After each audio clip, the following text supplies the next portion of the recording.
है मसीह का प्यारा वचन, ये है वचन, प्यारा वचन, यीशु मसीह का प्यारा वचन। परमेश्वर के धन्य नाम की महिमा हो।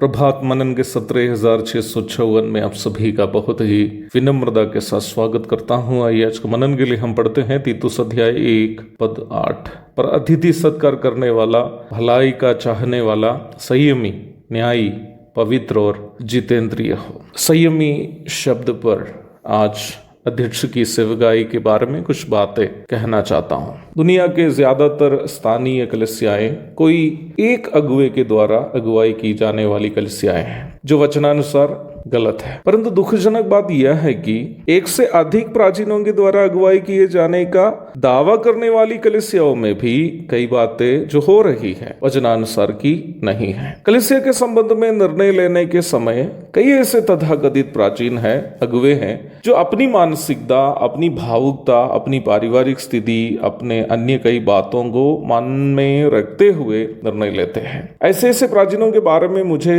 सुनने को मिला है जो खुद कोरोना से डरने के कारण अथवा कोरोना पकड़ने के डर के कारण पूरी मंडली को इकट्ठे होने से या प्रभु भोज में भाग लेने से वंचित रखते हैं। कोई ऐसे प्राचीन भी है जो खुद सोने के बिजनेस करने के कारण पूरी मंडली को सोने का जेवर पहनने के लिए प्रोत्साहन करते हैं। अपने बेटे या बेटी तलाकशुदा और दूसरी शादी किए हुए होने के कारण मंडली के कोई भी परिवार में समस्या होने पर तलाक करके दूसरी शादी करने के लिए प्रोत्साहन करने वाले प्राचीनों के बारे में भी मैं सुना हूं। इससे भी खतरनाक लोग भी अगुवे के रूप में हैं। अपनी कलीसिया के सदस्यों को दिखाकर राजनीतिक दलों के नेताओं से रुपये कमाने वाले प्राचीन हैं।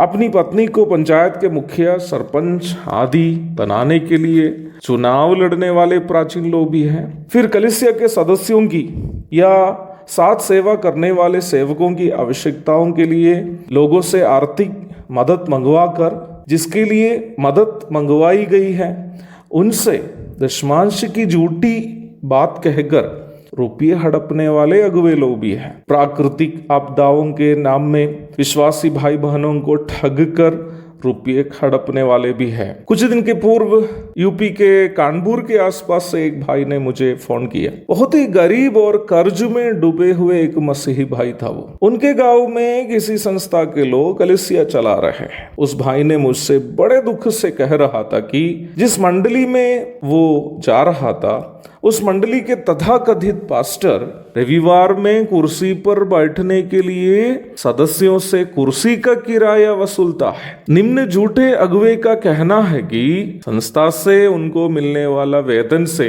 घर चलाना मुश्किल बात है, इसलिए कलीसिया के सदस्य उनको कुर्सी का किराया दे। ध्यान दे कि ये काम वो व्यक्ति दशमांश के नाम में विश्वासियों से रुपये हड़पने के बाद करने वाला नवठंगी है। मैंने उस भाई से कहा कि वह उस तथाकथित पास्टर से कहे कि घर चलाने के लिए वो कोई मजदूरी करने चले जाए, ना कि सेवा।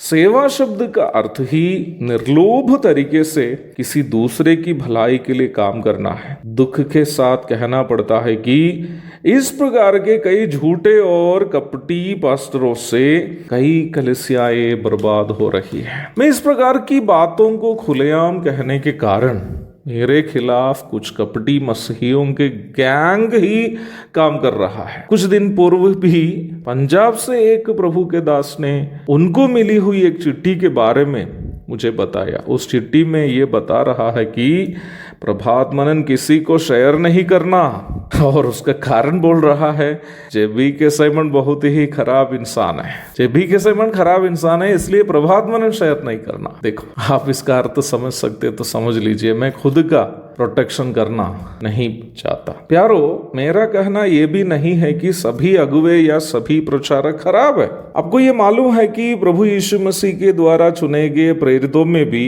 एक चोर था, यहूदा इस्करियोती, जो प्रभु और प्रेरितों की थैली से चोरी करता था। यूहन्ना 12:6। रुपये का लोभ उन्हें इतना तक करवा दिया है कि उन्होंने अपना गुरु को भी पकड़वा दिया। लेकिन इसका मतलब यह भी नहीं है कि बाकी 11 प्रेरित भी वैसे ही थे। उसी प्रकार मेरे विश्वास यह है कि ज्यादातर प्रभु के दासगण अच्छे हैं और विश्वास योग्यता के साथ प्रभु की सेवा करने वाले भी हैं। मैं ऐसे अनेकों को व्यक्तिगत रूप में जानता भी हूँ। इसलिए ही विश्वासी भाई बहनों का ये दायित्व है कि ऐसी कलीसियाओं में संगति करें जहाँ के अगुवे संयमी अथवा मानुषिक भावुकताओं एवं अन्य प्राथमिकताओं से बढ़कर परमेश्वर के वचन की निर्मल शिक्षा के अनुसार कलीसिया की अगुवाई करते हैं। फिलिपी 3:17 में प्रेरित पौलुस कहता है, हे भाइयों, तुम सब मिलकर मेरी सी चाल चलो और उन्हें पहचान रखो जो इस रीति पर चलते हैं जिसका उदाहरण तुम हम में पाते हो। अगुओं को उस रीति पर कलीसिया की अगुवाई करनी चाहिए जो नमूना प्रेरितों ने दिखा कर गए हैं। विश्वासियों को उस बात की पूर्ण आजादी है कि प्रेरितों के द्वारा दिखाया गया नमूना से बाहर अपनी मनमर्जी का काम कोई अगुआ करता हो तो उनकी कलीसिया से ऐसी कलीसियाओं में चले जाए जहाँ वचनानुसार अगुवे कलीसिया की अगुवाई करते हैं। एक और शुभ दिन की धन्य कामनाओं के साथ आज का मनन मैं यहाँ समाप्त करता हूँ। प्रभु आप सबको आशीष दे। आमीन।